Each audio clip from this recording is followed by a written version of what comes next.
શિયાળો એટલે શક્તિ અને સ્ફૂર્તિ એકઠી કરવાની ઋતુ, પણ જો આ ઋતુમાં તમને વસાણાથી શક્તિ અને સ્ફૂર્તિ લેવી પસંદ ના હોય, એટલે કે વસાણા ન ખાવા ભાવતા હોય અને બાળકો પણ સ્પેશિયલી અત્યારના સમયમાં ઘીવાળું ગુંદવાળું નથી ખાતા હોતા, તો એ લોકો માટે હું લઈને આવી છું 2 અલગ અલગ જ્યુસ જે પૂરા શિયાળા દરમિયાન લેશો તો આખા વર્ષની શક્તિ ભેગી થઈ જશે। તો ચાલો આપણે વધારે સમય ન બગાડતા રેસીપી શરૂ કરીએ। આ બંને ડ્રિંક શિયાળામાં શક્તિ તો આપશે, સાથે સાથે શરદી અને ઉધરસ જેવા વાયરલ ઇન્ફેક્શનથી આખા શિયાળામાં તમને બચાવીને રાખશે। તો ચલો શરૂ કરીએ આ 2 મેજિકલ ડ્રિંક। આ ડ્રિંક બનાવતી વખતે બધી વસ્તુઓ આપણે રસોડામાં હાજર હોય તેનો જ ઉપયોગ કરીશું, અને હા, શિયાળામાં બધી વસ્તુ ફ્રેશ મળતી હોય છે, તો દરેક વસ્તુ જે શરીરને શક્તિ અને સ્ફૂર્તિ આપશે તેવી જ વાપરીશું।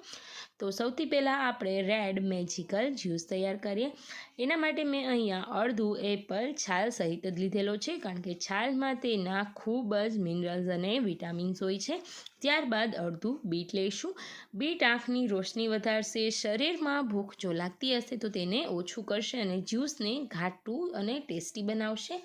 ત્યારબાદ 8 થી 10 નંગ લીલા પાલકના ધોઈને પાન લઈશું। પાલક એકદમ હેલ્ધી છે, લોહી વધારે છે, લોહીને શુદ્ધ પણ કરે છે। ત્યારબાદ ગાજરના ટુકડા, અને સાથે સાથે અત્યારે શરદી અને ઉધરસ થતા હોય છે તો તે માટે લીલી હળદર ઉમેરીશું। ત્યારબાદ અડધી ચમચીથી વધારે એવી ખાંડ લેવાની છે। આ બધી વસ્તુને ક્રશ કરવા માટે 1 ગ્લાસ જેટલું પાણી ઉમેરીશું। ફ્રેન્ડ્સ, એક વાતનું અહીંયા ખાસ ધ્યાન રાખવાનું છે, જો તમને આ જ્યુસમાં આમળા પસંદ હોય તો 1 મોટું આમળું સુધારીને ઉમેરી શકાય। હવે આ બધી વસ્તુને ક્રશ કરી લેવાની છે। ફ્રેન્ડ્સ, બિલીવ મી, આ જ્યુસનો 1 ગ્લાસ તમે સવારમાં પીશો તો 12 થી 1 વાગ્યા સુધી ઇવન તમે કંઈ જ ખાશો પીશો નહીં તો પણ તમારામાં એકદમ શક્તિ રહેશે, અને સાથે સાથે તમે ફટાફટથી બધું કામ કરી શકશો, શરીરમાં એટલી સ્ફૂર્તિ આવી જશે। હવે આપણે ક્રશ કરી લીધું છે તો સારી રીતે તેને ચાળી લઈએ। જો આ જ્યુસ મોટા પીતા હોય તો તમે ચાળશો નહીં, અને વધારે ક્રશ કરી લેશો તો પણ ખૂબ જ ટેસ્ટી લાગશે, અને બધા જે મિનરલ્સ અને વિટામિન્સ ગળામાં વયા જશે તે પણ અંદરને અંદર જ રહેશે। હવે આ બધી વસ્તુ સારી રીતના ક્રશ થઈ ગઈ છે, ગળાઈ ગઈ છે, તો તેને ગ્લાસમાં લઈ લઈએ।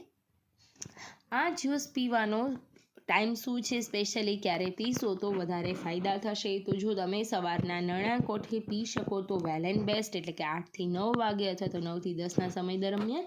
પણ જો તમને સવારે ન પસંદ હોય તો તમારે આ જ્યુસ 5 થી 6 વાગે, એટલે કે ઇવનિંગ ટીની પ્લેસ પર લઈ શકાય। તો હવે ગળાઈ ગયું છે તો તેને કાચના ગ્લાસમાં પોર કરી લઈએ। તો ફ્રેન્ડ્સ, હવે લોહીના ટકા વધારતું જ્યુસ તૈયાર છે, તો સાથે સાથે ડેટોક્સ ડ્રિંક તૈયાર કરી લઈએ। ડેટોક્સ ડ્રિંક તો છે જ, પણ સાથે સાથે શક્તિ, સ્ફૂર્તિ અને આખા દિવસ દરમિયાન ભૂખ ન લાગે તેવી રીતનું આ ગ્રીન ડ્રિંક બનાવીશું, જેના માટે મેં અહીંયા 1 કાકડી લીધી છે, તેને સારી રીતના ધોઈ અને સાફ કરી લીધેલી, તેને પણ આપણે પહેલાં છાલ સહિત જ ઉમેરીશું। હવે અહીંયા આદુ ખમણીને ઉમેરીશું। જો તમને ખમણ કરવું હોય તો અત્યારે હું નાના નાના ટુકડા કરું છું, 1 થી 2 ઇંચ જેટલો આદુ લીધેલો છે। ત્યારબાદ આ જ્યુસને વધારે ટેસ્ટી અને હેલ્ધી બનાવવા માટે 10 થી 12 નંગ જેટલા ફ્રેશ ફુદીનાના પાન લીધેલા છે। અહીંયા સૌથી મેઇન ઇન્ગ્રીડિયન્ટ છે કોથમીર। કોથમીરનો ઉપયોગ શું છે એ બધાને ખબર જ છે, તેના ફાયદા અઢળક છે। આંખની રોશની સુધારવાથી લઈને શરીરના ખૂણે કોઈ પણ જગ્યાએ ચરબી હશે તો તેને પણ દૂર કરશે, સાથે સાથે થોડો એવો સંચર પાવડર, થોડો એવો તીખાનો પાવડર, અને લાસ્ટમાં લીંબુ ઉમેરીશું। તીખાનો ભૂકો અત્યારે શિયાળામાં ખાસ ઉપયોગમાં લેવો જોઈએ, જેથી કરીને શરીરના કોઈપણ ખૂણે વાત, પિત્ત અને કફનું પ્રમાણ હોય તો તે તો નીકળી જ જશે, પણ શિયાળામાં ઠંડક હોવાથી શરીરમાં અંદરથી ગરમીને ઉત્પન્ન કરશે। તો હવે ડ્રિંકને પણ આપણે ક્રશ કરી લઈએ। તો ડ્રિંક આપણું ક્રશ થઈ ગયું છે તો તેને સેમ પ્રોસેસ વડે ગાળી લેશું। હું નોર્મલી આ ડ્રિંકને વધારે ક્રશ કરી અને ગાળતી પણ નથી, એઝ ઇટ ઇઝ જ લઉં છું। એન્ડ બિલીવ મી ફ્રેન્ડ્સ, એક જ સરસ ટેસ્ટ સાથે જો તમે રેગ્યુલર કન્ટિન્યુ રાખશો એક જ સરખા પ્રમાણમાં, તો 1 થી 1.5 મહિનામાં કંઈ પણ એક્સરસાઇઝ કે ડાયટ કર્યા વગર તમારું શરીર એકદમ ઉતરતું હોય તેવું ફીલ થશે, અને ચરબી ફટાફટથી ઓગળી જશે। તો હવે આ ડ્રિંક પણ તૈયાર છે, તો તેને પણ ગ્લાસમાં લઈ લઈએ. તો ફ્રેન્ડ્સ, દિવસ દરમિયાન થાક નહીં લાગે, અલગ અલગ વસ્તુ ખાવાની ઈચ્છા નહીં થઈ, તળેલાથી પણ દૂર રહી શકશો તેવું મેજિકલ ડ્રિંક. આ ડ્રિંકને તમે દિવસ દરમિયાન ગમે ત્યારે લઈ શકો છો. સવારે જ પીવું કે સાંજે જ પીવું તેનો કોઈ ફિક્સ નિયમ નથી.